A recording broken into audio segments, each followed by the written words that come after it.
Hello everyone and welcome to Barca News. It's October 5th, 2022 and Barcelona are preparing to file an official complaint with UEFA in regards to the robbery in yesterday's match against Inter Milan. Also, two more Barcelona players have picked up injuries and it's reported that the club have reached an agreement with Atletico Madrid in regards to the sale of Antoine Griezmann. We have a lot to discuss, so let's begin. Hello everyone, we begin with the news that Barcelona lost 0-1 against Inter Milan in the Champions League, and as a result the classification to the round of 16 has become more challenging. Now Barcelona did not have a good performance in yesterday's match, and that was exacerbated even more by the robbery and the terrible refereeing that we saw.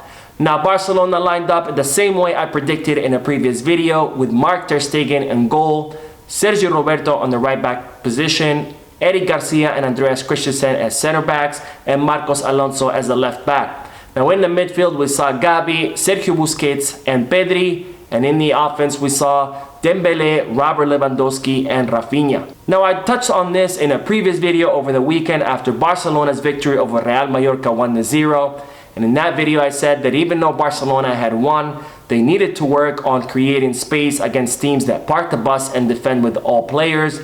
And they also needed to correct some mistakes in the defense, which I said against a strong opponent could result in goals, the same way we saw against Bayern Munich, where two defensive mistakes in a span of 5 minutes resulted in Bayern Munich's victory 2-0 over Barcelona. Now the same exact thing happened in yesterday's match against Inter Milan, where Barcelona did not know how to create spaces against a defensive team like Inter Milan, and they also made some defensive mistakes that resulted in Inter Milan's only goal, and they also made some other tactical mistakes. Now the first mistake that Barcelona did was not have any plan or strategy in place on how to break down Inter Milan's defense, or how to create spaces against a team that parks the bus and relies on counter attacks. Now as a result, that the team, all they knew how to do is pass the ball from the right side of the field to the left side of the field, back and forth, hoping for some space to clear.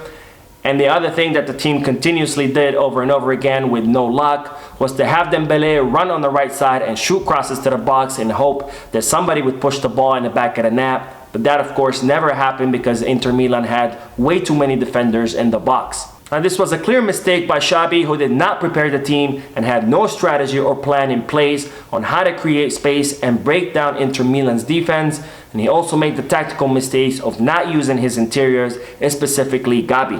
Now the interior's job is to break down the lines of the opposing team with the ball at their feet, creating space and linking up with the teammates, and that's something that Gabi did not do, and instead the team constantly relied on shooting crosses to the box in hope that somebody would push that ball in the back of the net. Now another tactical mistake that Xabi did that he could have used in order to break down Inter Milan's defense was by set pieces. Now Barcelona had I think 8 or 9 corner kicks, and they also had 2 dangerous free kicks, and there were no set pieces in place, and instead all the team did was the same thing that they did when they were attacking, was to shoot crosses into the box, hoping that somebody would head them.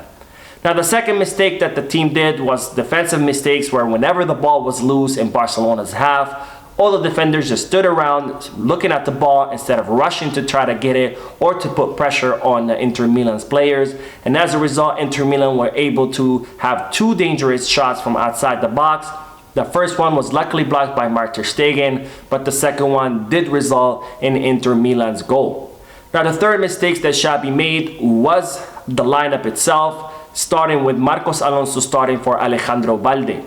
Now I understand that Xabi wanted to use Marcos Alonso because he's a player with a lot more experience and who has played in big tournaments. However, Alejandro Balde has proved to be Barcelona's best left back, and as a result he should have started that match, especially since Xabi has always spoken about players deserving to start based on merit, not based on who they are.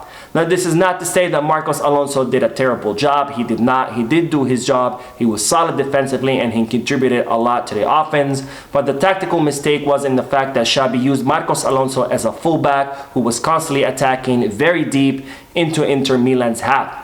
Now this meant that Rafinha did not have a place on the field because Marcos Alonso was constantly making those deep runs into Inter Milan's box, and as a result Rafinha was there left with no job and confused on what to do, and he did not touch the ball at all.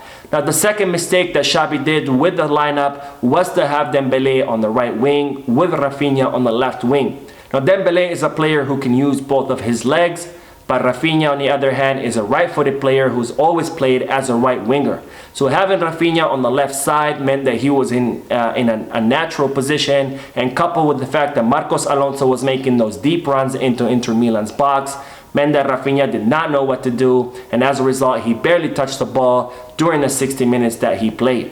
Now it seems that Xabi was using Rafinha more of an interior, given that Marcos Alonso was playing as a fullback and making those deep runs into Inter Milan's box, and that's a position that Rafinha has never played in, so as a result he did not do anything in the 60 minutes that he played in. Now Xabi did notice his mistake and he reversed it by putting Rafinha on the right side and Dembele on the left side during the second half, and immediately after making this fix we saw an improvement in Barcelona's attack, and Dembele had that opportunity to score, but unfortunately his shot hit the crossbar.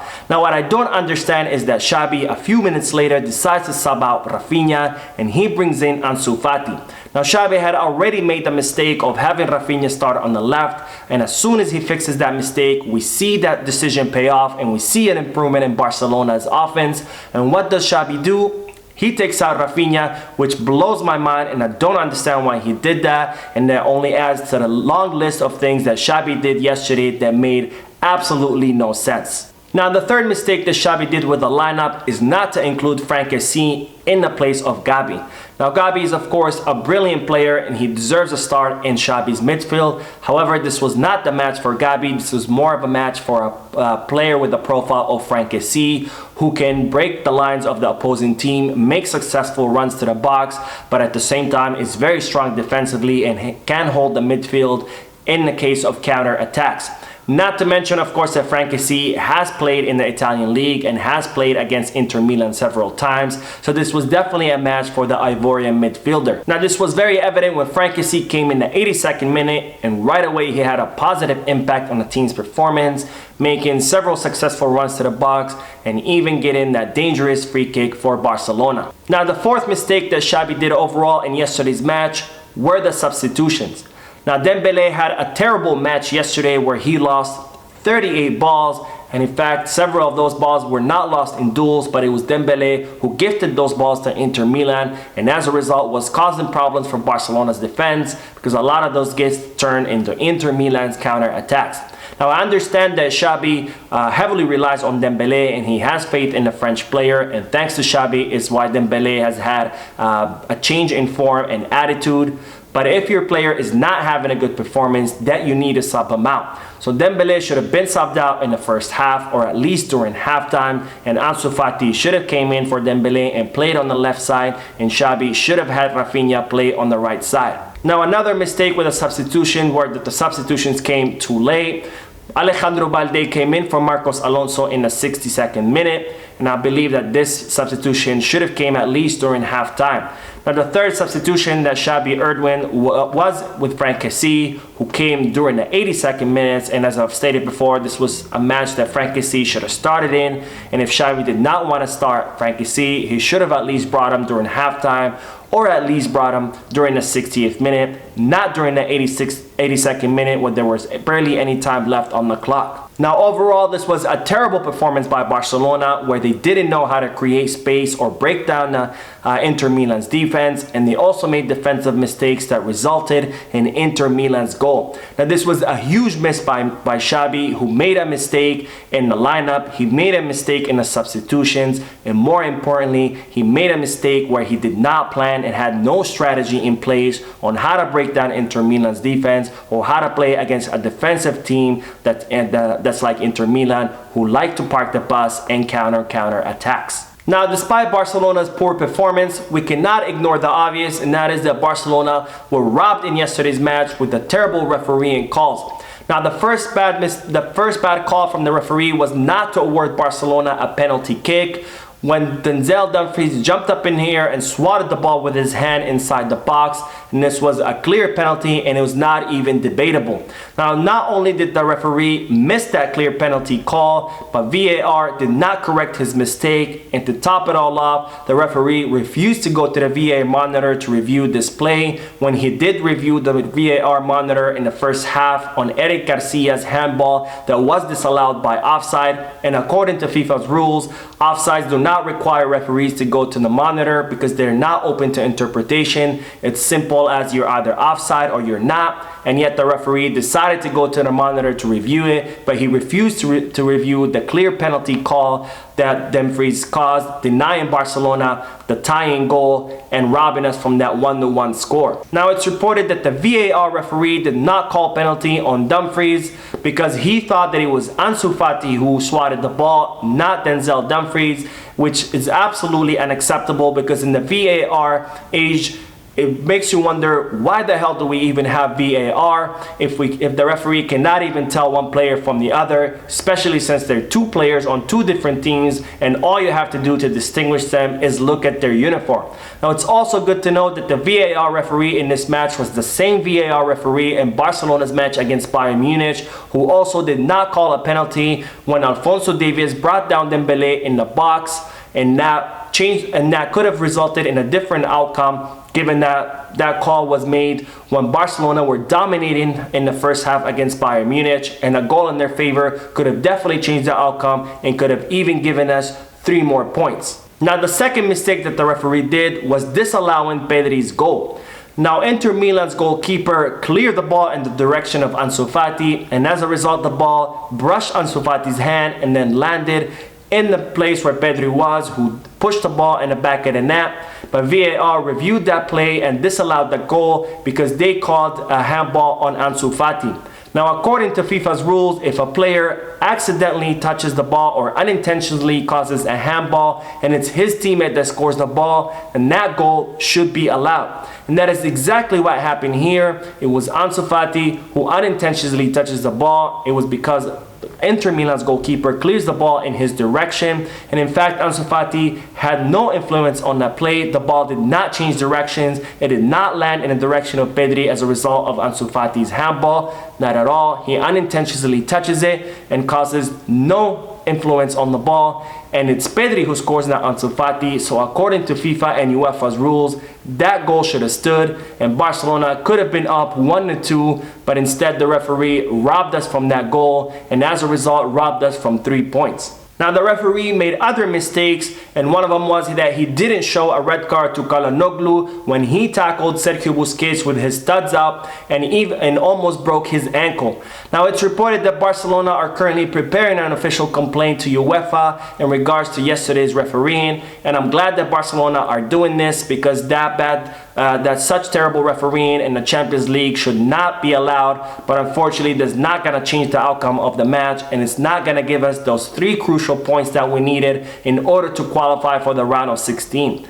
Now, Barcelona will now be forced to win all 3 upcoming matches against Inter Milan, Bayern Munich, and Victoria Pilsen to have a shot at qualifying to the next round. Now, in the post-match press conference, Xabi said that he was angry and indignant and that this was an injustice, and he also called that the referees should come out and explain their decisions because he didn't understand what had happened, and the referee refused to explain himself to Xabi. Now, to add to all of Barcelona's misfortunes, 2 more players have picked up injuries, the first one being Andreas Christensen. Now, Christensen was subbed out during the second half when an Inter Milan player fell on his ankle, and the club have now confirmed that Andreas Christensen has an injury in his left ankle. Now, the club have not specified how long Andreas Christensen is going to be out, but it's reported that he could be out as long as 3 weeks, and this presents a huge problem for Xabi, who's now left only with 2 center backs, which are Gerard Piqué and Eric Garcia.